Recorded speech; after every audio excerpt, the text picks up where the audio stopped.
ijtimoiy tarmoqlardagi katta muammo nima? Kuzatuv filtrini yo'qligi.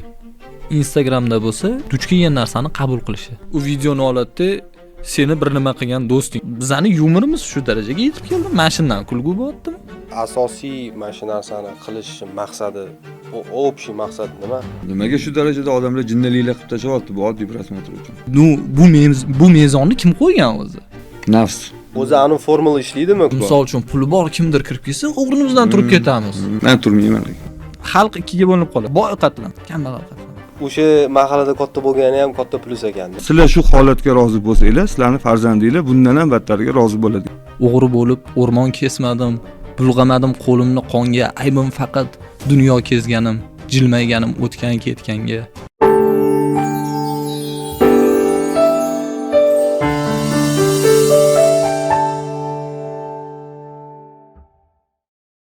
Assalomu alaykum hammaga.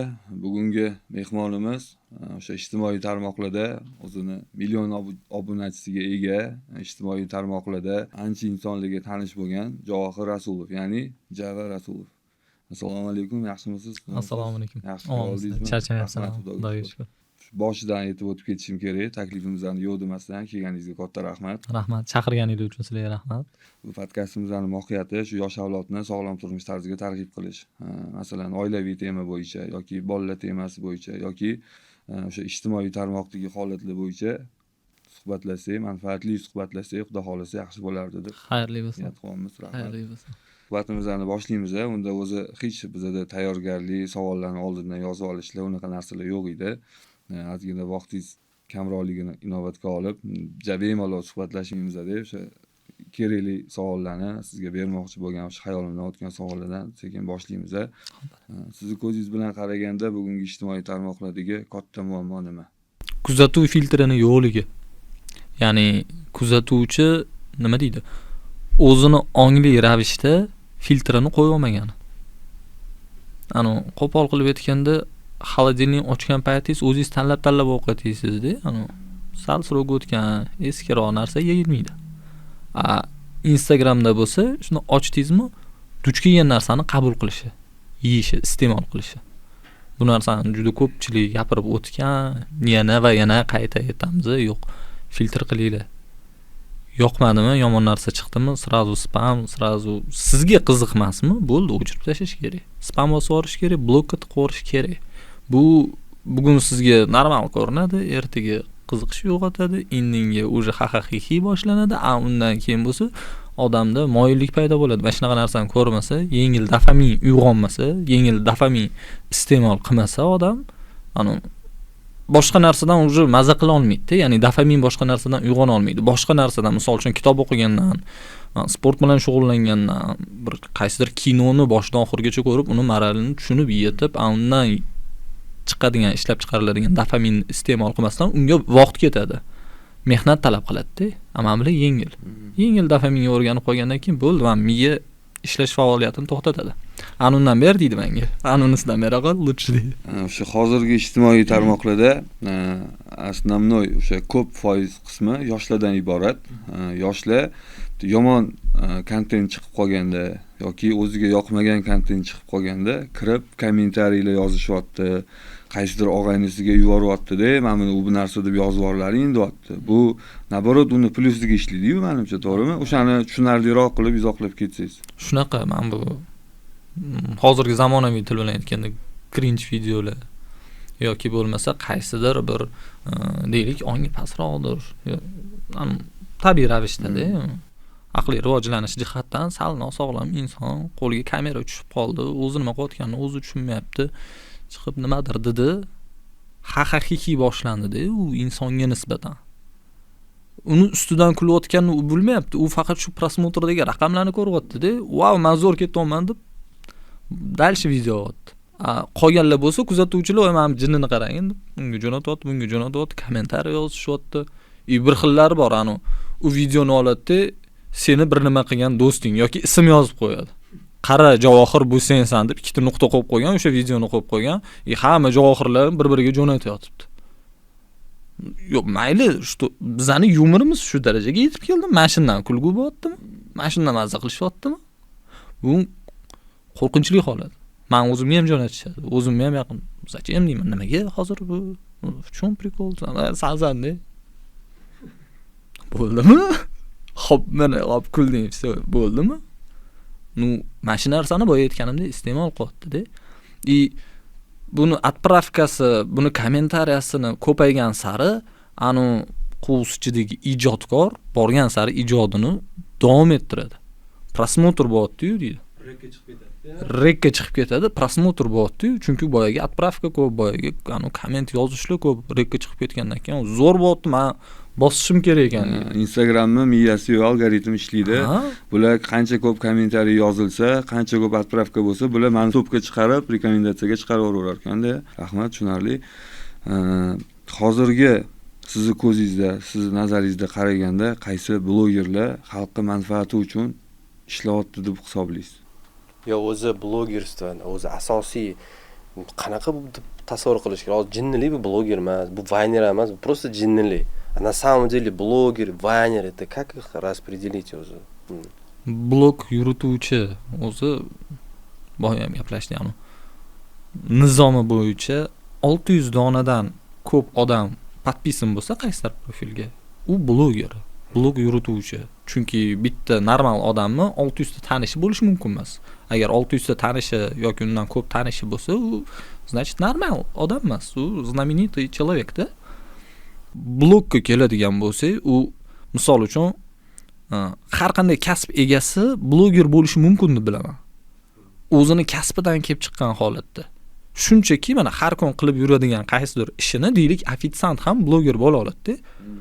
O'sha qilayotgan ofitsiantlik ishiga ijtimoiy tarmoqqa ko'rsatadi o'sha qilayotgan ishini va o'zini professionalligini ko'rsatish.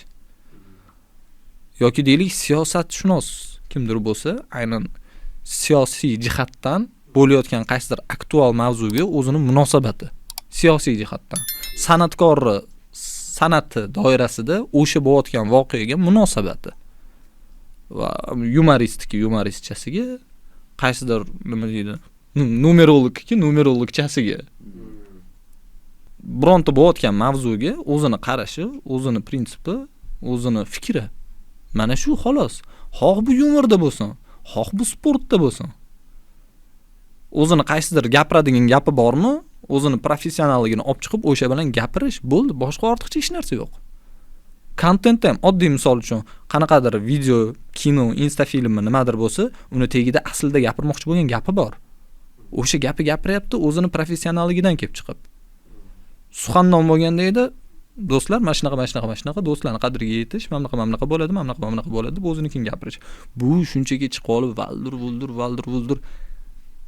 Endi nima deydi? Senzura yo'q-da. Senzura yo'q, prosmotr uchun, boshqa narsa uchun hamma xohlagan gapini gapiryapti, qo'ldan kelgancha. Bu prosmotr endi dopamin beradimi, nima yoki Instagram pul to'laydimi qanchalik prosmotr uchun? Nimaga shu darajada odamlar jinniliklar qilib tashyapti bu oddiy prosmotr uchun?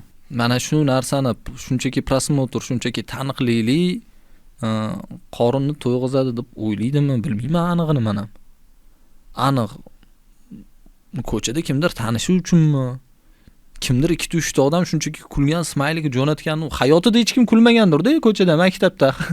Yo, bu yoqda hayotda qaysidir gapirgan gapi uchun kulmagan bo'lsa kerak-da. Nimadir qilgan shu 2 ta smaylik ko'rsa, vo! Men zo'r ekanman deb dalshi jinnilik qildi. Endi unaqa insonlarga qarab turib, meni ishim yoqyapti ekan, men xalqning nazariga tushyapman ekan deb o'ylaman, ijod qilyapman deb o'ylab qoladi-da. Menimcha unaqa odamlarning maqsadi yo'q deb bilaman. Bu hayotda maqsadi, o'zini bu hayotga kelgandan keyin bu hayotga nimaga keldim, meni missiyam nima degan savolga javob topa olmagandan keyin nimadirda yutuqqa erishdi. U nimadir prosmotrda yutuqqa erishdimi? Mana meniki. Meni hayotdagi maqsadim prosmotr ko'paytirish. Chunki shu narsa menga dopamin beryapti, odamlarning fikri qiziq bo'lyapti, odamlarning nazari tushyapti menga. Maktabda qayerdadir qaysi partani chekkasida o'tirardi, maktab bir burchagida bo'lardi, faol bo'lmasdi, hech kim bilmasdi. Bu yoqda hozir imkoniyat bo'lib qoldi. Balki shunaqa bo'lgandir degan fikr keladi deyman-da, bunaqa odamlarni ko'rganimdan keyin. Hozir balkim даже kimdir jinnilik qilaman, keyin o'zi aqlliligimni ko'rsataman deganlar ham bordir. Balki, menimcha o'sha maqsadsizni bilaman. Bemaqsad qilgan o'sha ishni va bemaqsadligicha davom ettiryapti. O'sha birinchi ko'rinishda qolib ketsa kerak menimcha unaqa. Shunaqa, chunki ommani oldiga 5 mingta odam oldiga chiqib hozir bitta gap gapiring va qoldiring desam, nima gapirsangiz ham o'zi ikkinchi imkoniyatingiz bo'lmaydi. Ikkinchi gapirgan gapingiz ming aqlli bo'lsin, birinchi gap bilan esda qoldingiz, bo'ldi, ikkinchi imkoniyat bo'lmaydi. Juda qiyin uni o'chirib olish. Juda qiyin. Juda qiyin. Bo'ladi, 3, 4, 5, 6 dan keyin, birinchi gapi bekor aytmagandir, aytmagan ekan. Hozir qarasangiz, televizor hech kim ko'rmaydi, chunki televizorda berilayotgan televideniyadagi ko'rsatuvlarning nomini eshitib o'zi oilaviy ko'rishga uyaladi odam, xijolat bo'ladi. Kinolar vashi pashti tit qo'yib olasizlar, pornografiya bo'lib yotibdi. Nimalarni harakatidasiz? Yana dalchi bundan ham zo'r ketishlik uchun nimalarni reja qilyapsiz do'st? Men hozircha boshqa joyda ham aytganman, nima deydi? O'zimning planim bor. Rejam bor. Bu rejam bo'yicha nima? Men o'zi kino rejissyorman. Kino sohasida o'zimni ko'raman kelajagimni. Lekin hozir olib borayotgan ishim bu step by step hisoblanadi. O'zim uchun ham tomoshabinlar uchun. Qisqa insta filmlar orqali o'zim kino olish tajribamni oshiraman va o'z tomoshabinlarimni yig'ib ertaga o'zimni tomoshabinlarim uchun kino taqdim etish niyatim bor. Bu xudo xohlasa, o'zimga o'zim deadline qo'yib qo'yganman, chegara qo'yib qo'yganman, lekin unga tayyor bo'lishini rezultatim ko'rsatadi. Hozir уже olingani bormi, hali yo'q-a? Yo'q, qisqa metrajli filmlar bor. Qisqa metrajkalar bor, lekin insta filmlarim o'zini ham qisqa metrajli filmda bo'ladi, chunki qisqa metrajli film 1 minutdan 50 minutgacha bo'lgan xronometrajli filmlarning hammasi qisqa metraj hisoblanadi. Shuning uchun meniki nima? Insta film o'shaning uchun. Boyi kuchiga o'lib qoladi, bu ham o'ta как film считается-da. Mana o'shani lekin qattim deyman. Filmni har qanaqa film deylik, har qanaqa syujetli narsani o'zini kompozitsion tuzilmasi bo'ladi. Ya'ni boshlanish, tugun, voqealar rivoji, kulminatsiya, yechim. O'zi asosiy mana shu narsani qilish maqsadi, bu общий maqsad nima? Не только же остаться продюсером, стать продюсером, в этом же тоже какой-то посыл bor mana shu anaqalarda. Har bitta filmda, har bitta insta filmda shaxsan o'zimni fikrim bilan tomoshabinga aytmoqchi bo'lgan narsam bor, diagnoz bor, qat og'riyapti, nima qilsa to'g'ri bo'lishi bor, lekin xulosam yo'q. Xulosa bermayman. Nima uchun? Bizni o'zbek filmni polniy o'zbek film demayman, xalq ichidagi o'zbek filmni, xalq televizorda ko'rayotgan o'zbek filmni oladigan bo'lsak, tomoshabinga polностью xulosasi bilan chiqarib qo'yadi. Undan keyin oxirida mana ko'rdingizmi? Mana shunaqa bo'lish kerak. Otalar so'zida ham bor edi bunaqa narsa. Mirabos aka chiqib bo'lgan voqeani hozir ko'rgan anaqamizni hammasini chiqib yana gapirib berardilar. Onga yetib kelish uchun yaxshi formula. Lekin bitta tarafi bor. Bahodir Yo'ldoshev shunaqa gapi bor. Spektakl ko'rganingizdan keyin uyga peshkun bir o'zingiz keting. Nima uchun? Chunki spektakldan teatrga tushib, spektakldan nima odam o'zini dunyo qarashidan kelib chiqib xulosa chiqaradi. Baxtli inson baxillik ko'zi bilan qaraverganidan o'sha narsani ko'rib, o'zini xulosasini chiqaradi. Yaxshi inson yaxshi chiqaradi, sportsmen o'zini xulosasini boshqacha chiqaradi. Xuddi shu narsani miyani o'zi mana bu formulalar orqali yechib chiqarib javobini chiqarish kerak. Ras javobi ham chiqib turgan bo'lsa, bu miya ishlamaydi. Hammaga bir xil ta'sir qiladi. Sportsmenga ham, alkashga ham, o'g'riga. Bir xil ta'sir qiladi, lekin mana hammaga 2 qo'shib 3 deydi. Kimdir 2 ni 3 ga qo'shib hisoblasa, kimdir sal boshqacha formula bilan kiradi, kimdir boshqacha o'zining dunyo qarashidan kelib chiqib formula bilan kiradi. Bitta filmni yoki spektaklni ko'rgandan keyin katarzis holatiga kelib, uni ongiga ta'sir qilishi uchun miya ozgina faoliyat bilan ishlash kerak. Ozgina ishlash kerak. Xulosa bilan o'zi nimadir beriladigan bo'lsa, miya o'zi ishlamaydi. Bu o'zi anaqa, men biron marta ko'rmaganman kinoteatrdan yoki teatrdan chiqib, men bo'ldi, tashadim degan odamni ko'rmaganman. Unaqa odam yo'q. Spektakl ko'rib, voy, men tashadim bugundan boshlab demaydi. Uni ong ostiga qanchadir ta'sir qiladi. keyin borgan sari o'ylaydi, o'ylamagan holatda ham ong ostida u rabatvet qilib ishlab chiqarib, ani ichkarida turs ustida ishlaydi, mana degan qarorni keyinchalik chiqarar. Может, вообще chiqarmas. Может, yana bir marta ko'rish kerakdir degan chanqoq paydo bo'ladi. Cho'tta mashitda tushunmadim-da, yana bir marta ko'rishim kerak deb. Misol uchun Interstellar filmi Christopher Nolan'niki. Har safar ko'rganingizda har xil narsa tushunib yetasiz-da. O'tda mana hayot mashnaqa bo'lish kerak. Shuning uchun mamnaqa qilmaylar degan pasl yo'q. O'zini etmoqchi bo'lgan narsasini, ani 2 qo'shuv 3 qo'shuv 7 ko'paytiruv 2 necha bo'ladi degan. O'zim dunyo qarashidan, o'zim formulasidan kelib chiqib yechib oladi. Mana o'shanda tushunib yetadi. Ani bolalikda otalarimiz aytadi, ertaga ishlab pul topganingdan keyin bilasan buni qadrini deydi-yu. Miyada ham xuddi shu formula. Bu o'tgan kartinani tushunib yetish uchun ozgina plus minus demaguncha kelmaydi, mamga yetib bormaydi. Shunchaki ani bitta reels ko'rib bo'lgandek o'tkazib yuborasiz, qo'yasiz. O'shanaqa format kerak filmlarga, teatrlarga. O'zbekiston Toshkent shahar bo'yicha 12 ta teatr bor. 12 ta. O'z bor ko'rganmiz har bittasiga? Men 11 tasiga borganman. 11 tasi. Bu hozir haligacha boradiganim Didor. Didor teatr studiyasi. Wow, haligacha borib turaman. Aynan mana shunaqa formula ishlaydi ularda. Ishlaydi. Va endi san'at sohasida bo'lmagan qaysidir odamni olib kirib, ozgina tomosha qildirib tursangiz, tushunmasligi mumkin. Nimadir uyg'onadi ichida. Nimaga men tushunmadim degan narsa uyg'onadi. Hatto buni tushundim, vроде tushundim, nima voqeasini, syujetini tushundim. Nima demoqchi deydi. Keyingi hafta yana tushadi. Qiziqish uyg'onsa. Men maslahat beraman. C1da joylashgan Didor teatr studiyasi reklama bo'lib ketdi, lekin reklamaga zo'r joy emas, zo'r joy. Rostdan zo'r joy. O'sha odamni dunyo qarashi keng bo'lishligi uchun, keng fikrlashligi uchun kitobda o'zini o'rni bor, to'g'rimi? Hozir o'sha gap so'zlaringizni eshityapmiz. Dunyo qarashingiz juda ham keng, o'zingizni fikringizga ega, qayerdadir nima deydi, tanqidiy fikrlashlaringiz ham bor. Bunga o'sha kitob sababchimi yoki ko'proq insonlar bilan gaplashganligingizmi? Основной tegi nima buni? Yoshligi ham qiziq-da, masalan, men ham chiqib, o'tda gapimni to'g'ri gapiray, nima demoqchiligimni osonroq tushuntirib beray, lekin nima qilay deydi-da. Kim bilan gaplashishim kerakmi, yo ani kurslarga borishim kerakmi deydi. Muhit, lekin bu baribir ham o'zi seriozniy mahalada katta bo'lgan. Endi hamma ko'chib kelolmaydi bu mahalla. Yo, men aytmoqchi bo'lganim, o'sha mahallada katta bo'lgani ham katta plus ekanda, demoqchiman. Со всех сторон baza katta-da bunda, keng. Shuni aytmoqchi. Endi mayli kitob o'qinglar deb qo'yibsiz. Nima, maslahatini eshitamiz, конечно. Kitob. Odam fikrini ravon etish uchun birinchi o'rinda opit bo'yiga aytganingizdek gaplashish, suhbat, qo'rqmaslik. Ikkinchi, qachon qo'rqmaslik bo'ladi? Qaysidir fikri bo'lsa, qanaqadir fikriga ega bo'lsa-ki, keyin gaplashishga povod topiladi deydi. Fikr uchun kitob kerak baribir. Baribir kitoblarda ham boya aytgan formula ishlaydi. Ya'ni oxirida xulosa baribir badiiy kitoblarda asosan men o'zim to'g'ri faqat ko'pincha badiiy kitob o'qiyman. Badiiy kitoblarda aynan shu formula yo'q.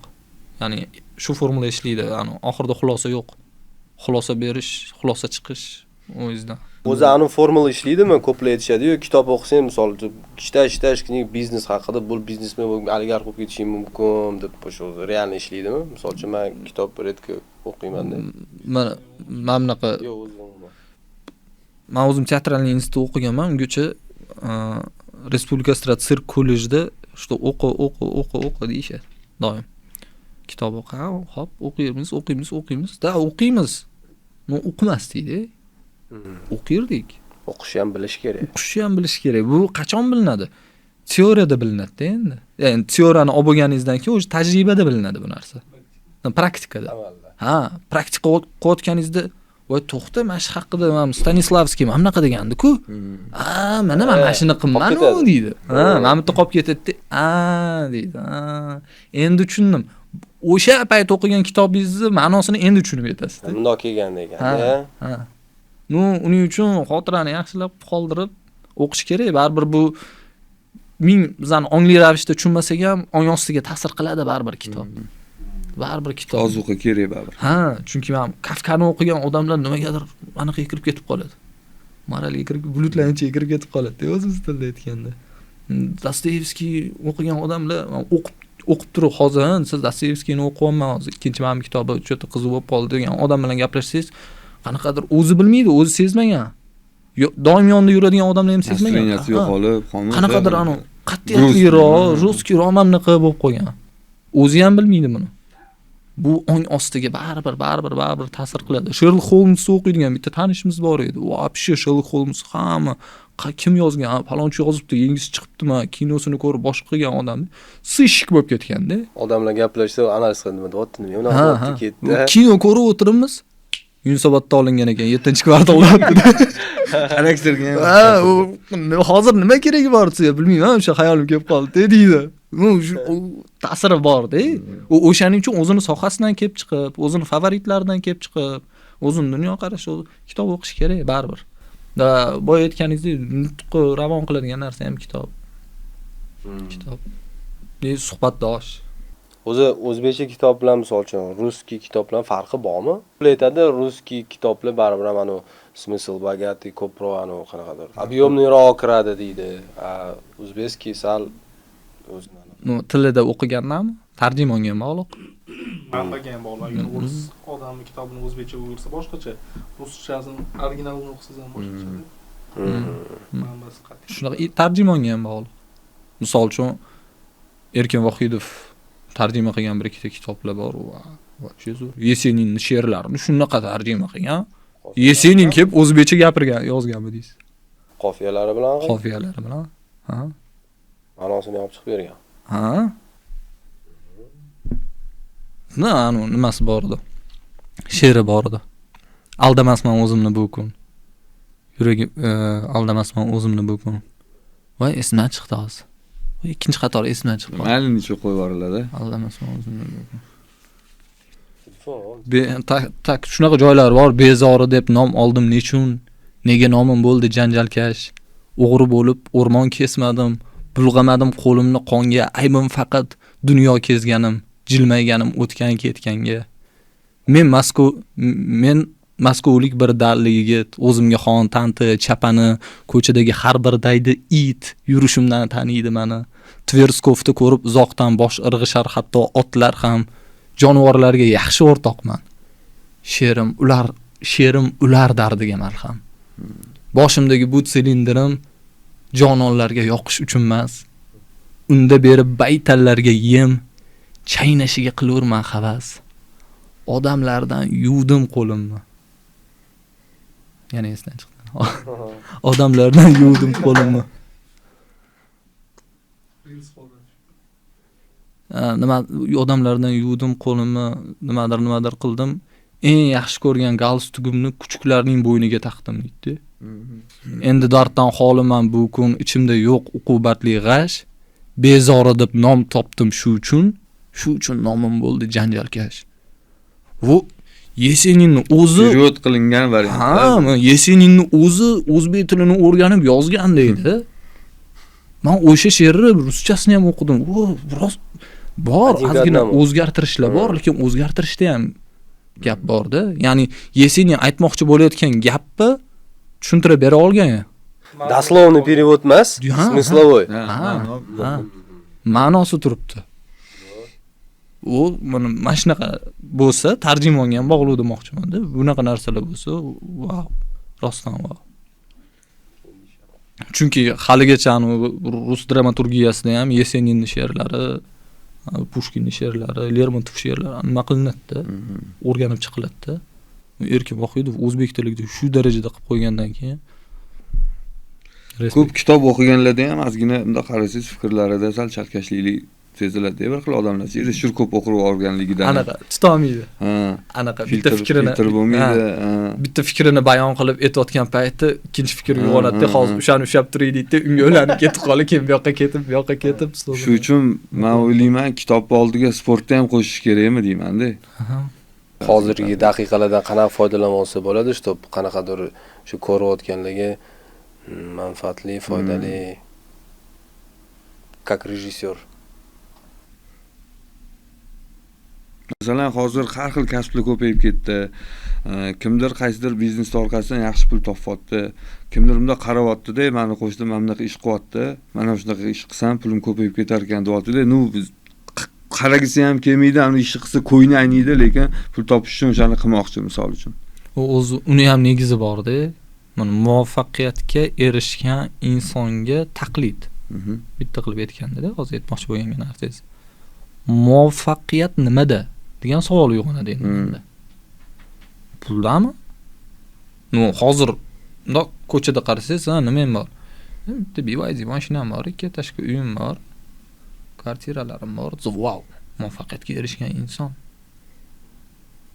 Muvaffaqiyatga erishgan inson aynan shunaqa bo'lish kerak degan anaqani standartni kim qo'ygan? Mezon buzilgan insonlarda.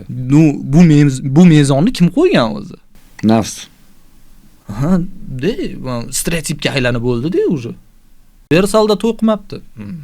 Yoki Oqsaroyda to'y qilmabdi. Nimaga qilmabdi? Qilsa ham kalbasa qo'ymabdi. Qo'ymabdi, boshqa qilmabdi. Yo, mayli u mavzu.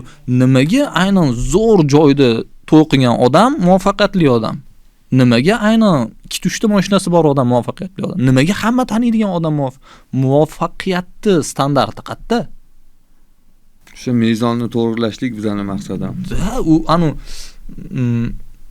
qaysi biri birinchi o'rindaligini belgilashga kerak bo'lsa, pulni birinchi o'ringa chiqarib qo'yib, muvaffaqiyatni belgilab qo'yapti.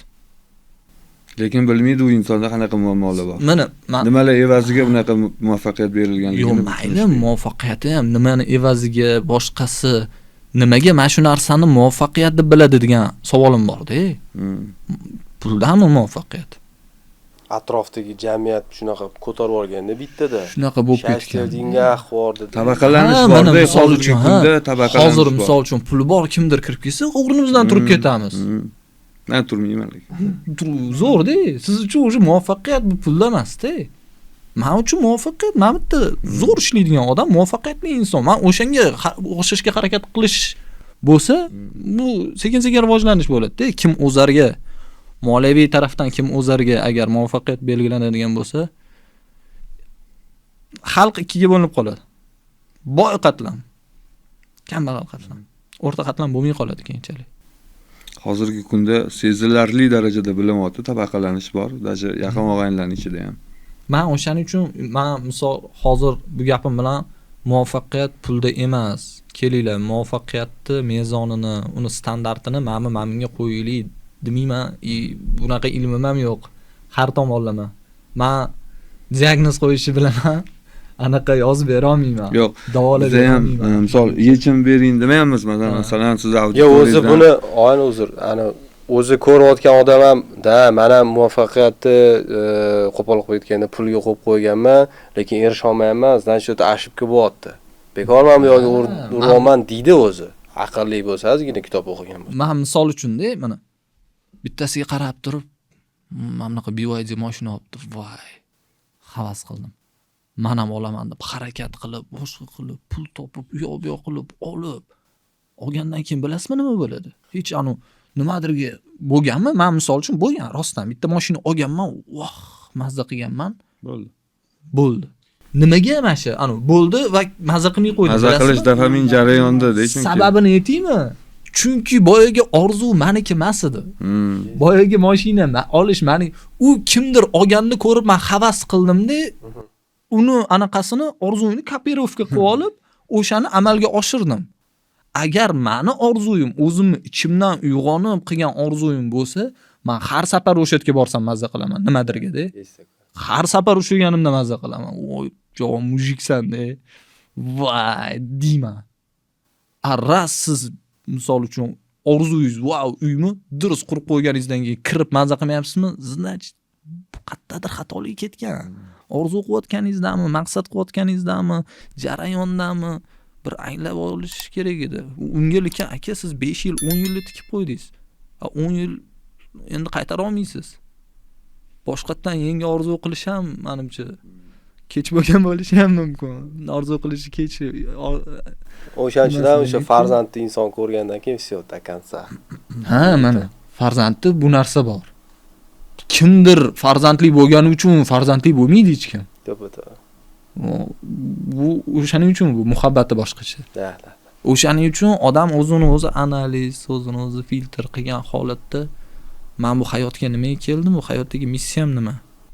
O'zini missiyasini qo'yib olgandan keyin hamma stereotiplarga eshikni yopib, chetdan keladigan nima palonchini qara, shuncha mashina olibdi deganga men o'zimni orzuyimni belgilab qo'ydim. Kelinglar men shunga erishim. Da mayli.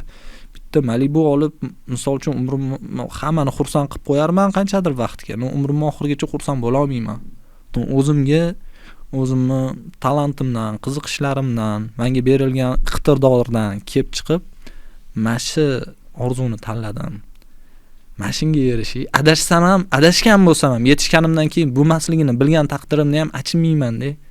O'zimning orzuyimga harakat qilgan bo'laman. Shu yaqinda shayximiz Muhammad Yusuf, Muhammad Sodiq kitoblarida ko'zim tushib qoldi. Rizq nima deb so'roq qo'yganlarda, tagiga izohlab ketganlar, qisqa va lo'nda qilib. Rizq 3 xil yoki 4 xil ko'rinishda bo'ladi. Bizlarning ko'zimiz bilan qaraganda deganlar. Rizqning eng quyi pog'onasi bu o'sha pul, boylik, oltin yoki tilla, pul xullas o'zimizning tilda aytganda, rizqning o'rtancha darajasi bu sog'lik. Rizqning eng afzali solih yoki soliha farzand.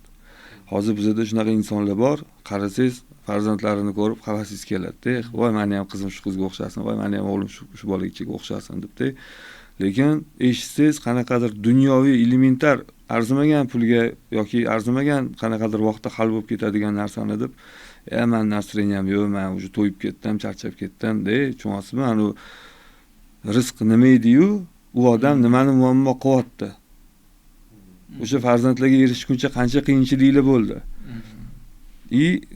Nima demoqchiman, o'sha shayximizning kitobini o'qishsa, ham dunyoviy, ham diniy ilmlar bor-da u yerda. Odamlar faqat kitob deganda Farhod, Shirin, Ramey, Joletani tushunishmasin. O'sha o'zini dunyo qarashini, o'zini hayotiga kerakli bo'ladigan, o'sha baxtiyor oila degan kitob bor, er-xotin munosabatlari haqida. Misol biz ham Mamatga chiqib kitob deb turib, borib 4-sinfda o'qiydigan kitoblarni o'qib, 5 o'qiylar demayapmiz. Biz o'sha konkretni yoshi katta, o'sha hayotda nima qilayotganini yoki hayotda oldiga maqsad qo'ygan insonlarga bu kitob tadirishga bo'ladi qanaqadir ma'noda. Sizlar bilan fikrdosh bo'ladi. Ular kitob avtori men o'ylayman o'zini hayotidan yoki o'zini bilimi bilan bo'lishadi-da konkretni. Misol bitta sohani ustasiga borib, men sizga shogird tushmoqchiman, menga nimanidir o'rgating desangiz, ozgina nimanidir olib qolishi mumkin-da. Bu insonmiz, shunaqa ozgina qanaqadir joylarini qizg'anib qo'yishi mumkin. Kitob men o'ylashim bo'yicha как есть sizga ham, menga ham bir xil beradi. Uni analiz qilib olish, uni tushunish sizga boshqacha, menda boshqacha. Kitob ortig'i bilan beradi. Kitob yozayotgan odam aynan bu haqida qanaqa kitoblar yozilgan, o'tdagi manbalarni o'rganib chiqadi. O'zini hayotidan chetdagilar bu haqida qanaqa fikrdaligini biladi. Shayx Muhammad Sodiq, Muhammad Yusuf rahimatullohu kitob yozganlar, juda ko'p kitob yozdi, juda. Uni olimlar bundoq tekshirib hisob kitob qilsa, yashagan umrlari bilan yozilgan kitoblari anaqasi. Shu menimcha olim insonlarni vaqtiga ham, umriga ham baraka berib qo'yadi. Barakasi bor-da, baraka shu yerda-da. O'shanda kecha emas, 3 kun oldin Hilol nashrga bordik, o'sha yerda gaplashib qolganimizda aytishdi. Bir kunda 15 varroq, 15 sahifa kitob yozgan bo'lsalar, to'g'ri kelar ekan yozgan kitoblarning soni. Namoz o'qishlik, o'sha hajga borishlik, zakot berishlik haqida ozgina ilmimiz bor. O'shandan kelib chiqib aytmoqchimanki, o'sha shayx kitoblarini o'qiganimda bitta holatga ko'zim tushgan. Shayx hazratlari hech qachon bomdoddan keyin yana uxlab uyquga ketmagan ekanlar. Bomdoddan keyin to o'sha quyosh chiqib, soat misol 9-10 bo'lguncha ijod bilan, ya'ni kitob yozishlik bilan shug'ullangan ekanlar. Bitta joyiga ko'zim tushdi. Ertalab bomdoddan peshingacha bo'lgan vaqtda uxlamagan inson xuddi bir kunda 24 soat emas, 48 soat yashagandek bo'lar ekanda. Ertalab endi представлять qiling, hozir bizning zamonda nima bo'lyapti? Ishxonaga kelishlar soat 9 bo'ladigan bo'lsa, 10:30 deb ko'z ochiladi. Ozgina uxlab qolman-u. Men bir kunimni propuskat qilib qo'ydim emas-da. Ozgina uxlab qolman bo'ladi. Endi faraz qiling, u turdi, ishxonaga bordi, o'sha obed bo'ldi. Qiladigan ishlarini qildi, uspet qila olmay qoldi, kech bo'ldi. Конечно, baraka bo'lmaydi bunaqa kunda. Shunaqa. Bu ilmiy tomondan ham tasdiqlangan narsa, chunki oldingi zamonlarda chiroq bo'lmagan. va vaqtni quyosh belgilab bergan. Ya'ni uyg'onishingizni ham, qachon uxlashingizni ham. Hozir ham tepamizda turgan mana bu chiroq zallab turibdi. Miyaga ham informatsiya boryapti, hali yorug', uxlamasa ham bo'ladi. Kecha ko'rdim yaqinda. Kecha ko'rdim, aynan bizni uyqumizni chala bo'lishiga, kunimiz bebaraka bo'lishiga sabab bo'layotgan narsalardan biri bitta kichkina faktor. Chiroq o'shaning uchun quyosh bilan birga. Lekin ilmni ozgina varaqlasangiz, o'sha yerda ham yozilgan. Bomdoddan keyin sekin hozir endi saviyasizlikka yo'ymaysiz. Bir 2 soat yoki 3 soatdan beri birga narigi xonada mana hozir kamerani qarshisida gaplashyapmiz, lekin qo'lingizga telefon ushlab nimadirlar ko'rganingizda ko'rmadim-da hali to'g'risi. Lekin ijod bilan shug'ullanadigan insonlarni chetdan qaragan insonlar o'ylaydi, buni hayoti 24 soat telefon bilan o'tadi deb o'ylaydi. O'shangani obunachilaringiz ko'p, obunachilaringiz ichida sizga o'xshashlikka harakat qilayotgan yoki sizni fikrlaringizni tushungan odamgina podpiska bo'ladi demoqchiman-da, tushunasizmi? Ya'ni sizga ularga qiziq, siz kuningiz qanaqa o'tadi? Masalan, kitobga vaqt ajratiladimi, sportga vaqt ajratiladimi? O'zi uchun anaqa qolishadi. Shu uchun ozgina tushuncha berib ketsangiz o'zingiz kuningiz haqida. O'zimni kunimmi? O'zimni kunimni unaqa ko'chirsa bo'ladigan deb hisoblamayman. Sababi kechki payt asosan keladi. Ya'ni hozir misol uchun syomkadamiz, boshqadamiz, kunduz bo'yicha syomkadamizda, ama ssenariy yozadigan bo'lsam, bitta ssenariyimga minimum 1 hafta vaqt ketadi. Keling, shaxsiy hayotingizga kirishmagan holda savol ozgina o'zgartiramiz-da. Siz bir kunda 24 soatda telefonga qancha vaqtingizni sarflaysiz?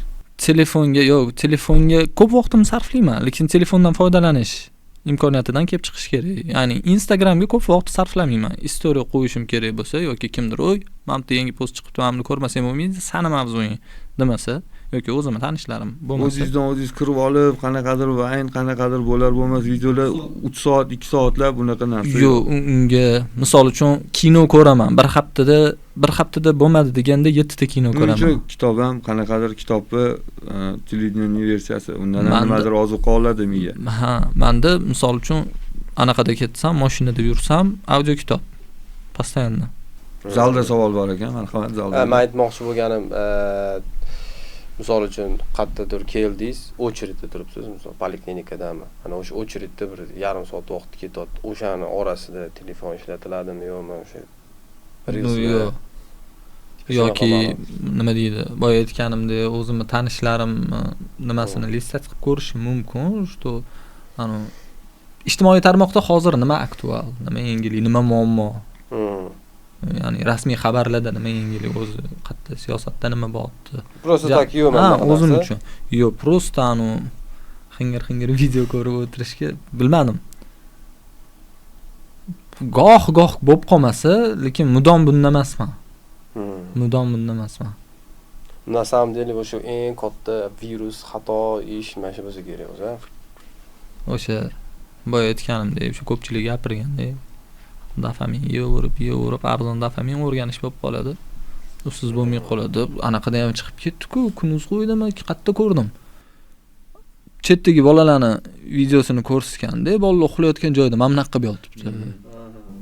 Bu kasallik. Bittasidan telefon olib qo'ysa, jinni bo'lib qolib, baqir-chaqir qilib, devorlar onasini yechasi ubiydi, deb pichoq ko'tarib olgan yosh bolalarni ko'rdik, 10 yosh, 8 yosh bolalar.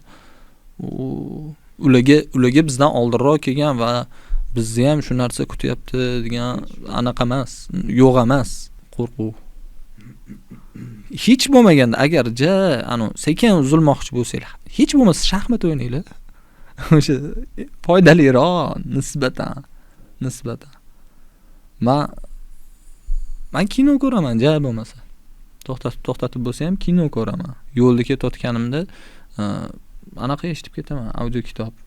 Kino ko'rilganda qanaqa ko'riladi? Просто qiziqibmi yoki uni kadri, ssenariysi, ma'nosi nima demoqchi? Tomoshabinga menga o'xshab ko'rishni maslahat bermayman. Mukkadan ketib qolishi ehtimoli. Menda shunaqa rosa. Ijodkor odam polni kirishib ketadi. Men misol uchun bizga shunaqa o'rgatishgan, bitta kinoni kamida o'zi 7 marta ko'rish kerak. Men 1-2 marta ko'raman, 2-3 marta ko'raman, zo'r bo'lsa, ya'ni qanaqa rejissor sifatida, ssenarist sifatida, operator sifatida, aktyor sifatida zvuk uchun alohida. Boshqatdan ko'raman, faqat kadr uchun. Boshqatdan ko'raman, birinchi o'rinda tomoshabin uchun bo'lib ko'raman. Boshqatdan ko'raman, как rejissyor. Qanaqa naxotkalar qildi, qanaqa yechimlar berdi, nima demoqchi. Keyin boshqatdan ko'raman, operatorskiysini. Va bu meni kasbim uchun kerak. Men ertaga o'zim naxotkalarimni, o'zimni naviklarimni oshirish uchun bu narsa menga kerak. O'shanda yangi kino yaratilayotganda ham birinchi bo'lib miyada referens paydo bo'ladi-da. Со стороны зрителя, теперь kadrni o'ylayman, keyin ssenariyni o'ylayman, shunaqa bo'lib ketar ekanda. Montaj uchun alohida, shunaqa. Qaysidir filmni misol uchun mana Oscar nominatsiyalarini ko'rsak, eng yaxshi montaj berilgan, mana shu Oscar shu filmga berilibdi deyilsa, o'sha kinoni ko'rayotganimda bir marta kinosini o'zini tomoshabin bo'lib, ikkinchi marta montaj uchun. Chunki Oscar berildi bunga. Eng yaxshi aktyor dars kinoni ko'rdim, aktyorga qaradim. Faqat aktyorlik mahoratini o'zi uchun. Vaqtni qadriga yetadigan insonlar baxtni boshqacha tasavvur bilan, boshqacha ko'z bilan, boshqacha fikr bilan qarashadi, baxt so'ziga. Chunki u vaqtini belgilab olgan, u reja asosida yashaydi, reja asosida ishlaydi. Misol uchun mana shu yerga kelganingizda ham, kecha shu taklif qilganimizda ham o'zingiz belgilab olgan rejalaringiz, mana bungacha vaqtim bo'ladi dedingiz. Hozirgi kunda juda ko'pchilikda bu narsa yo'q-da. Bu reja yo'qligi bu kunni prosta propuskat qilishlik bilan teng deb hisoblayman. O'sha kunlik reja yo'qligi. Odam qancha rivojlangani sari uni faqat kuni, kerak bo'lsa hafta, oylari ham rejalanib ketadi-da. O'shanda o'sha savolga qaytamiz. Baxt nima siz uchun? Oxirgi payt aynan kontent yaratishda men shu nimaga, mavzuga diqqatimni qaratganman. Va bu juda qo'rqinchli mavzu. Boya aytganimdek, muvaffaqiyatni formulasi, ya'ni standartlari, mezonlari bo'lgandek, baxtda ham mezoni bormi? Kim belgilab bergan? Kitob o'qimasak qatdan bilamiz buni? Kitob o'qimasak ko'chadan ko'ramiz. Va eng qo'rqinchli tarafi Instagramda o'zini hayotini ko'z-ko'z qilayotganlar bor-da. Yo'q, balki soxta emasdir. Balki rostdan u uchun bu baxtdir. Lekin menda yo'q narsalarda unda. Uni emotsiyasini ko'rib, uni yutuqlarini ko'rib, men dezmotivatsiya uyg'onishi mumkin deyman. Shunda odam pastga emas, tepaga qarab harakat qilish o'rniga o'zini hayotidan nolish boshlanadi. Shukronalik yo'qoladi-da. Uyingda noning bor, bolalaring bor, ota-onang bor. Shu taqillab kimdir qarzini so'rab kelayotgani yo'q. Hammasi issiq suv bor, sovuq suv bor, svet bor. Mayli bu yo'qdir. Mayli ikki etashkadir. Mayli har kun gul yo'qdir. Lekin palonchida bor-da, har kun qo'yibdi-yu men bitga. O'shani ko'rib turibman. Nimaga menda yo'q? BMW sovg'a qildi otasiga. Bitta palonchi. Uni emotsiyasini ko'rsa, uni emotsiyasi wow-de. Qaranglar bo'lib yotibdi-da. Voy, rahmat bo'lib yotibdi-da. Amanda yo'q narsa. Katta dezmotivatsiya. Mamtdagi bolalarni sog' bo'lib yurishi, mamtdagi ota-onasi duo qilib turishi ko'zga ko'rinmaydi. Baxtni bitta joyda kelgan, bilasiz-ku. Baxtlilar faqat jannatdadir. Musht kesib tashlarsizlar. Yo'q, kesmaymiz. Faqat bitta joyda kelganda, agar bu yoqdan qaraydigan bo'lsak. Baxt nimada men uchun? Baxt halovatda. Nima deb o'ylaysizlar? Aynan sizlar favorit deb kuzatadigan o'sha hayotini, roskishni, komfort degan luxury hayotini ko'z-ko'z qilayotgan odamlarning muammosi yo'qmi? Muammosi qilyapti menimcha. Balki ular ham sizni mana oluvchi, yuruvchi tashashlaringizdan maza qilayotgandir, xolos. Может, telefonni blokka tiqqandan keyin o'zini o'zi xursand qilish uchun gulzakasi qilib istoriya qo'yayotganlar haqida ham eshitganmiz-da. O'zini o'zi xursand qilish uchun baxt siz ko'rayotgan yorqinlikda emas, halovatda, mamt. Bo'lsa, o'shanda. Kim nima bilan mamtini halovatini qilishini o'zi belgilab olish kerak. Oddiy narsa bo'lishi ham mumkin. Oddiy narsa bo'lishi ham mumkin. Bu bitta misol uchun anaqada cho'lda ketayotgan odam uchun baxt nima? Bir baqlashga suv, mana shuncha yetadi. U uchun baxt. u uchun baxt. U qatlidadir hozir terakt bo'lib yotibdi, urush bo'lib yotibdi. Ular uchun baxt nima? Ertalab uyg'onish. Tinchgina, hech narsa kerak emas. Mana bu uylari vayrona bo'lib turgandir, gazdan qiynalishayotgandir, ovqatdan. Ular uchun baxt nima? Xo'p, bugun sizga kimdir gul olib kelmaganini yoki mashinangiz Malibu emas Spark bo'lmaganini ularga borib aytib ko'ring-chi. Men o'shaning uchun siqilyapman deb toshbo'ron qilib tashlasa kerak. Og'ir-da. Mana o'shaning uchun baxtni mezonini kimdir nimadir belgilab berish kerak emas deb o'ylayman. Men gapirib o'rdim. Yo'q. Savol bordi. Mayli. Misol uchun aytamiz, ular bunaqa video qo'yayotganini shunaqa qilib oqlaydiki, men ko'radiganlarga motivatsiya beryapman deydi va xolinki aytamiz, bu teskari ishlaydi. O'sha narsani to'g'ri berilishi uchun, ya'ni odam uni ko'rgandan keyin siqilib qolishi emas, naborot harakat qilishi uchun qanaqa kontent bo'lishi kerak deb o'ylaysiz? Menda javob tayyor. Jarayonni ko'rsatish kerak. Baliq olib qovurayotganini mana biz baliq yeyamiz emas, borib kanal bo'yida 1 sutkalab, 2 sutkalab o'tirib, keyin mana buni ushadik. Bitta ushagan Qiyinchilik taraflarini ko'rsa, mazasi keyin bo'ladi. Siz mazani Meni javobim shu. Shunaqa. Bularda ham misol uchun balig'i ta'mi uchun emas, jarayondan maza qilishgani uchun maza qilishadi. Bular uchun baxt jarayon. Chunki bizda shunaqa o'rgatilgan, spektakl qachon o'ladi? Premyera kuni. Chunki boshqa repetitsiya qilinmaydi. Boshqa o'tirib kostyum doim nima qilib ko'ramiz deyilmaydi.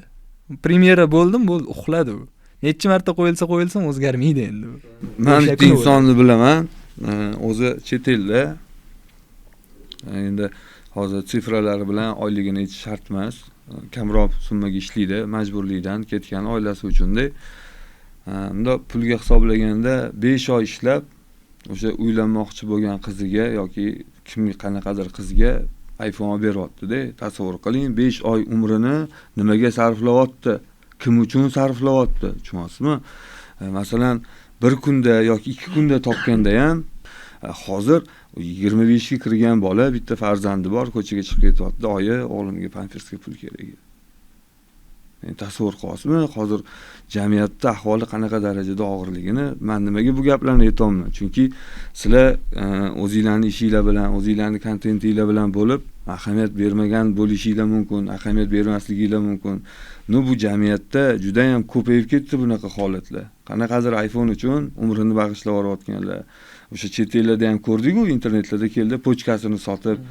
Bu hech nima emas-u, biza bunaqa telefon bo'lmaganda ham, knopchli telefonlarda ham maza qilib o'tgan-u, bu navarot yosh bolalarni bolaligini o'g'irlaydigan, yosh bolalarni miyasini zaharlaydigan, ota-onasidan yoki yaqin insonidan olish kerak bo'lgan yaxshi tarbiyani o'rniga xohlagan odam xohlagan tarbiyasini beradigan narsa-yu bu.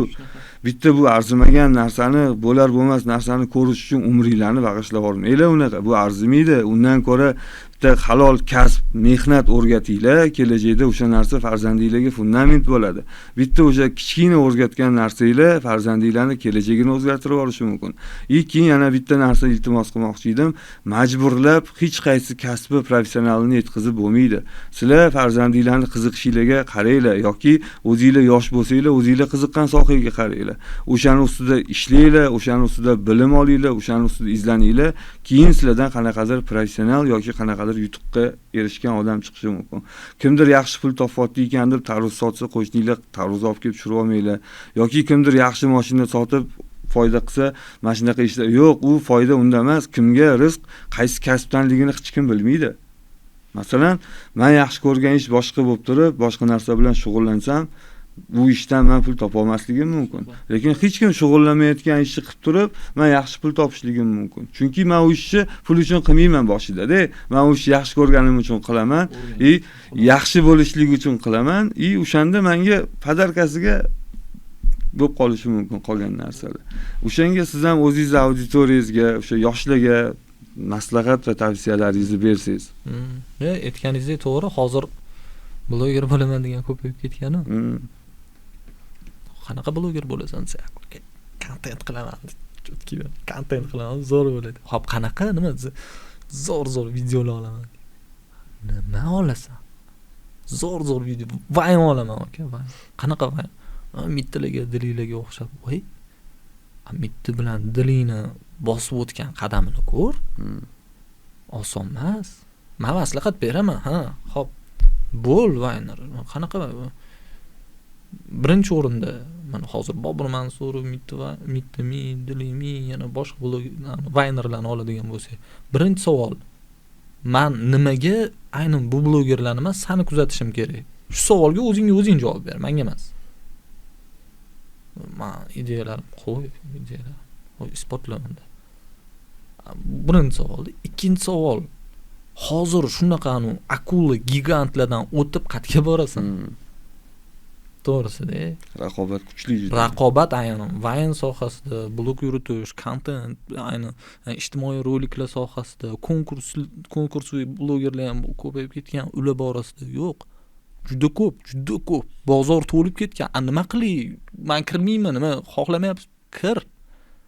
O'zingni nima sohada o'qigansan? Aka, men matematikman asli deydi. Matematika bo'yicha kallasi bomba bo'lib yotibdi. Qil, men matematika bo'yicha content qil, bo'ldi, seni nima ushlab turibdi? Bozor bombo'sh, yo'q matematiklar. Bo'lsa bitta ikkita chiqadi, chiq. Men bitta xayolimga keldi-da, aka. Ofitsiant bloger bo'lish mumkin. Bu narsani 3 yil oldin gapirganman. Bloger bo'lish mumkin. U ofitsiantlik qonun qoidalarini shunchaki ko'rsatib, shunchaki obslujivniyasini videoga olib, baribir qilyapti shu ishini. Professionalmi? Shunaqa obslujivniya qilib qo'ysin, wow deyorsin-da. Shu Amerikada bor-u, o'chirtlab shu ofitsiant qarasin. Shunaqa darajaga chiqsa bo'ladiki, bu sohada ham tasavvur qiling, bitta kirdingiz, ofitsiant shu darajada o'zini gрамотный ko'rsatib, formatini topgan, yo'nalishini topgan, professiyasini shunaqa mahoratini ko'rsatyapti, ko'rib, wow deyorasiz-da. Keyin qanaqa qilib monetizatsiya qilsa bo'ladi buni deydi. Bo'ladi, restoranlar ertaga bir kunga mashitda syomka qilib, mashitda bir kun xizmat qilishingga senga pul to'laydi. 3 oy, 4 oy men bitta ishlab paxat qilayotgan pulingni o'shanda to'laydi, bo'lasan. Oddiy kamerani oldiga qo'yib olib, stol umылся, пошел, пробежался, работа, бабочка, фу, shang. Oddiy narsani aytaylik, aka, mana Nusrat bor-a, povur. Undan zo'r povrlar yo'q deb o'ylaysizmi dunyoda? Lekin taniganimiz u. Sabab prosta ko'rsatdi. Undan zo'r tuzlaydiganlar bor, undan zo'r uzoqdan sevib qo'yadiganlar bor, faqat ko'rsatmagan ular. Lekin unaqasi yo'q-da. Xuddi shunaqasi. U ko'rsata bildi. Yo'kami burak, kulib turib. U ko'rsata bildi. O'zini professiyasi bor. Ertaga Instagram, ijtimoiy tarmoq, hammani media blog bo'lib ketgan taqdirda ham uni qo'lida hunar bor. Ya'ni u odam avtosalondan chiqib go'sht pishirishga o'tib ketmadi. U o'zi ishi shu edi. O'zini ishi shu edi, unga mediani qo'shdi. Davay bitta hunaringni top, o'sha hunaring o'zing hech qachon charchamaydigan bitta ishing bor-ku, o'shani harakatini qilganda, unga mediani, ijtimoiy tarmoqni qo'sh, bo'ldi, sandakasi bo'lmaydi. deb tushuntirsam, okesh, konkurensiyadan qo'rqyapsiz deydi. Qo'ysing. Men prosqimni beruvchi o'zi. Sen kesang ham siqilib qolmaydi, hamma chiqib ketsa ham u ko'payib qolmaydi. O'zidan faqat nima qilaman, u konkurensiyadan qo'rqim yo'q. Men shunaqa deb bilaman, menga konkurent yo'q deb bilaman. Chunki hammaning o'zini yo'li, o'zini qorni, o'zini bola chaqasi, o'zini oilasi bor. Hammasi bilan mamnunman. Hech umuman konkurentim yo'q. Ham anaqa taraflamayam. Ijobiy konkurensiya bo'ladi. Menda yo'q unaqa narsa. Xursand bo'laman naborot. U hammaga har xil nima-da, kimgadir motiv, kimgadir boshqa, menga yo'q. Kamkak. Zo'r. iPhone temasi. Nima bo'ldi o'sha bola oxir oqibat? Uylandimi, nima bo'ldi? Yo'q, oxir oqibat endi bilmadim oqibati nima bo'lganini-yu. Men shuni bilaman, o'sha chet elda yurib, 4 oy 5 oylab bitta telefon bazarga qildi. Endi katta ehtimol bilan u iPhone'da u qiz boshqasi bilan gaplashib yurgan ham bo'lishi mumkin. Boshqasi bilan gaplashgan mayli, u keyin dalish nima? Qiziqmadim o'zi, chunki qiziqishga arzimaydigan hayotni o'zi ko'rsatib qo'ydi-da 5 oyda nima qilganligi bilan. O'zi to'g'risida umr jalkada kerak bo'lsa, odamlar 10 kun больницаga yotgan onasini qarashga vaqt topa olmaydi-da. Men ishdaman, men qiladigan ishlarim bor deydi-da. Bu gap bu yerda iPhone'ning nech pul turishligida ketayotgani yo'q. uni narxida ketayotgani yo'q. Gap bu yerda vaqt qadriga yetmaslikda ketyapti. Bu vaqtga kimdirlar zor-da. Qani bir kun vaqtim bo'lsa edi, yaqinlarimni borib ko'rib kelsam yoki ishxonam javob berganda edi, men borib onamning oldilarida 2 kun o'tirib kelardim, ko'rib kelardim. Bu oila haqida gap ketyapti-da hozir. Nechidir oylik umrini bu degani u nechidir pulga emas, umrini ma'lum bir qismiga uni sovg'a oldi degani-da. Umrini ma'lum bir 6 oy, 5 oy degani bu 1 yilni yarmi faraz qiling bu. Yana kimga otdi u sovg'ani? Yo, menimcha bori ota-onasiga mehrsizroq bo'lgan mana shunaqa ozgina shizofreniklar bori, o'zi ota-onasini o'zida ham shunaqa bolezn borki, farzandi shu pokoleniyaman qaytotdimi tipa? Da, мне кажется, shunaqa. Endi qaytayotgan bo'lsa-yu, bilmadim-ku, nu hozirgi kunda o'rtoq odamlarning miyasida ozgina ошибка bo'lib qolyapti-da. Kimga qanaqa munosabat bildirishlikni bilmayapti. Kimni qo'llab-quvvatlab, kimni atalka qilishni bilmayapti. Kimni avtoritet sanab, kimni hurmatsiz qilishni bilmayapti-da. Taniqlimi u xo'j balchiqqa botib chiqib bir narsalar qilgan avtoritet ana shkaflarning ichidan chiqib keldi-yu bitta bola. U avtoritet emas-da, u kim ko'rayotgan bo'lsa faraz qilgan u odamga reklama berish qanaqa u mantiqsizlik bu, jinnilik-ku bu. Undan ko'ra tanilmagan odamni chaqirganda, "Men ukam" degan, senga o'sha orqali baraka kelishi mumkin.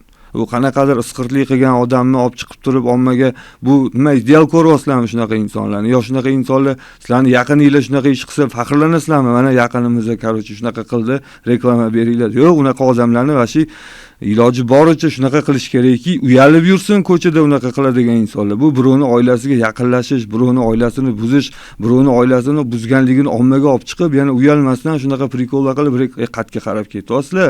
Ertaga sizlar ham katta bo'lasizlar, farzandinglar katta bo'ladi shu yerda. Ertaga sizlar bunga rozi bo'lsanglar, shuni bilinglar, agar sizlar shu situatsiyaga rozi bo'lsanglar, ertaga farzandinglar bundan ham qo'pol situatsiyaga rozi bo'ladi. Kim hozir rozi bo'layotgan bo'lsa bu narsaga, "Xod yomon ko'ringlar meni, xod yozib tashlaylar kommentariylarga bir narsalar" deb, "Nu aytolmay yana qaytaraman. Sizlar shu holatga rozi bo'lsanglar, sizlarni farzandinglar bundan ham battariga rozi bo'ladigan farzand bo'lgan." Yozursin, kommentariyaga yozursin, reka chiqib ketadi. Realni qotirishga olib keladi-da, misol uchun kalta kultu kiyish normal bo'lib qoldi. Uydagilar ham chiqaraverdi, xudo qilib aytganda-da. To'g'ri chiqardi. Oldin хотя бы kalta kiyadiganlar mahallasiga kirayotganda o'zini kiyib kirib ketishardi-da. Diyda qotyapti, hech kim gapirmayapti-da. Qayt deb. Misol uchun aytdim, men kalta kiymanglar, o'zinglarni o'ldiringlar. O'zinglar xolasanglar, baji, lekin biz aytib qo'yamiz. Bu diyda qotirishga olib keladi. Ertaga bu narsa kalta bo'lib yo'q bo'lib qolishi ehtimoli yo'q emas. Tova qildi. Diyda qotavergan sari nima deydi? Indamay. Bugun misol uchun domingizdan kirib ketayotgan bo'lsangiz, eshik tagida ikkitasi sekin baklashgani g'ijimlab olib nimadir qilayotgan, bu bir og'iz gapirmasangiz, ertaga ignasiga ham olib keladi u, boshqa narsasini ham qiladi. Endi keyin nima ko'payadi? Keyin bir-birini o'ldirgan ko'payadi, keyin spid tarqatgan ko'payadi. Hammasi bir-biriga chambarchas bog'liq-da. Diydani qotgani bu ertaga siz aytayotganingizdek, ertaga boshqa narsani ko'rsanglar ham uzru, ming bor uzr. Besoqolbozlarning ikkitasi yonma-yon o'tirsa ham unga ham ko'z yumib keladigan, ko'z yumib o'tib ketadigan zamon kelib qolamiz. Shu kitob haqida gap ochilganda meni esimga tushiradi. O'sha Atom odatlar degan kitob. Men bitta o'qidim, miyamga saqlanib bo'lib qoldi. Har bitta varog'ini skrinshot qilib olganman. O'sha kitob o'qiganmisiz? Yo'q. O'qib ko'rishligingizni maslahat beraman. Har doim kelgan mehmonlarimizga iloji bo'lsa olib berardik. Hozir kadr anaqasiga ko'rsatib bermasak ham, ertaga xudo xolasa men siz bilan ko'rishib, обязательно beraman. Va o'sha kitobni o'qib chiqqaningizdan keyin o'zingiz auditoriyangiz bilan o'zingiz o'sha bu kitobdan nima olganligingizni aytib o'tib ketasiz. Chunki bu yoshlarning rivojlanishi uchun juda ham katta motivatsiya ham bo'ladi. O'sha insonga kimgadir dushman bo'lishlik, kimnidir safernik ko'rishlik emas, odam inson o'ziga o'zi safernikligini tushuntiradigan kitob desa ham bo'ladi. Odamlarda men o'ylashim bo'yicha, masalan, qachonlardir o'sha O'zbekistonda eng qimmat joyda ovqatlansangiz ham, nima ovqat yeganligingiz emas, o'sha kim bilan yeganligingiz, qanaqa xotiralar qolganligi, o'sha xotiralar bilan yashaydi inson. U yegan ovqatingiz go'shtini ta'mini eslab yurmaysiz-da. Shu uchun boyaga achib ketmaysiz-da. Qaysi? Rasmga olib ketyapti. Shunaqa xotira. O'sha ma'noda-da bu ham. Da. O'sha to'g'ri narsa lekin. Bu elektronika misol uchun qatqadir tog'ga chiqayotganda bitta rasmga tushsangiz, bitta qarab, "Wow" deysiz, bo'ldi. tog'da bolalarga qarab chiqdiga o'shatga deyishi emotsiyasi qolib ketadi. Chunki rasm qilishim hozir oxirgi qaytib ham ko'rmaydi, shu galereyada Shunaqa yotadi. qoladi. Instagram o'sha yerda turadi boshqa. Men endi bu gapni nimaga ochdim, nimaga aytyapman? Buni sababi inson xotiralar bilan yashirkan, xotiralarni eslab mazza qilarkan, xotiralarni eslab nafratlanarkan nimadir voqealardan. O'zingizlardan chiroyli xotira qoldirishga harakat qilinglar, chunki bu dunyo vechniy emas, hech kim o'lmaydigan terminator emas. Bu dunyo abadiy emas, hammamiz o'tib ketadigan insonlarmiz. Iloji bo'lsa, qo'lingizdan kelsa, jamiyatga manfaat yetkazadigan nimadir ish qilinglar. Ertaga ko'pchilik sizlarni o'lganinglardan keyin ham, "Молодец, mana shu bola, mana shu inson zo'r bola bo'lgan, zo'r inson bo'lgan" desin, farzandinglar ham bundan faxrlanib yursin yoki ota-onanglar sizlarni qilayotgan ishinglardan faxrlansin. Bir xil shunaqa o'zini ijodkorman deydiganlar bor, kerak bo'lsa ota-onasidan yashiradi qilayotgan ijodini-da, nima qilayotganligini. Chunki ota-onasi qo'lini ochib duo emas, qarg'ab yuborishligi mumkin, meni farzandim shunaqa ishlar qilib yuribdimi deb. To'g'risi, ota-onanglarga ko'rsatishga uyalmaydigan narsaning ustida ishlaylar, farzandinglarga ko'rsatishga uyalmaydigan narsa ustida ishlaylar. Ana o'shanda jamiyatga ham uyalmaydigan nimadir berayotgan bo'lasizlar, o'shanda jamiyatda ozgina manfaatini ko'zlayotgan bo'lasizlar. Endi bu iminnoy kimgadir gapirmayapman. Bu ko'pchilikga ko'p o'shan. Iminnoy senga dedi. Voy, to'xting. Ro'shan degan, Ro'shan aka degan bloger bor, ularga aytdim. Yo'q, sizga emas, Ro'shan aka, men ham sizni tanimayman, bilmayman, hech qanaqa hech kimda. Randomli kelgan ism bu. Javohir Rasulov nimadan faxrlangan? Qaysidir qilgan ishidan, поступок или там и так далее. Faxrlangan.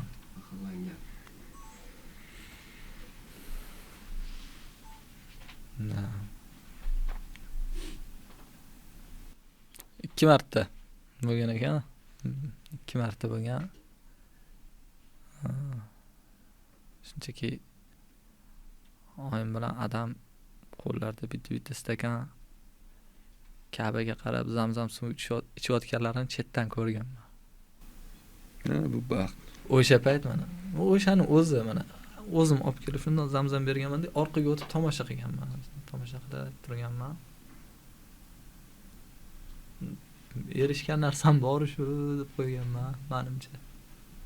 Ну, это действительно faxrlanadigan juda. Qolgani. Ikkinchisi-chi? Qolgani mol dunyo aka. Ikkinchisi emas, 2 marta shunaqa voqea bo'lgan. Ha, 2 marta. 2 marta bo'lgan shunaqasi. Deganman. Yaxshi. Bilmadim, bundan prioritet bo'yicha keyingisini bilmadim.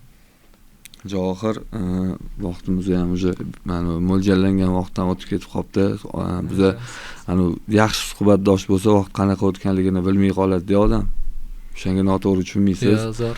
O'sha taklifimizni rad qilmaganingizga yana bir marta katta rahmat. O'sha muxlislarning fikrini kutib qolamiz. Agar qanaqadir savolinglar bo'lsa, yana taklif qilishga harakat qilamiz. Vaqt bemalolroq bo'lib, Xudo xolasa. Shu uchun bu hozir endi biz hozir mana qo'shildik, Xursand rozi mana ведущий bo'lib yaqinlashyapti.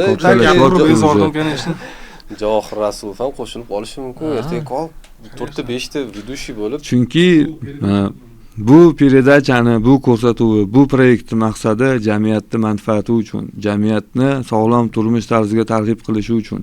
Bu yo'lda bizga faqatgina qo'shilib, qo'llab-quvvatlab yordam berishinglar mumkin. Chunki bu bitta bizning muammoyimiz emas, shu yerda yashayotgan hammaning muammosi.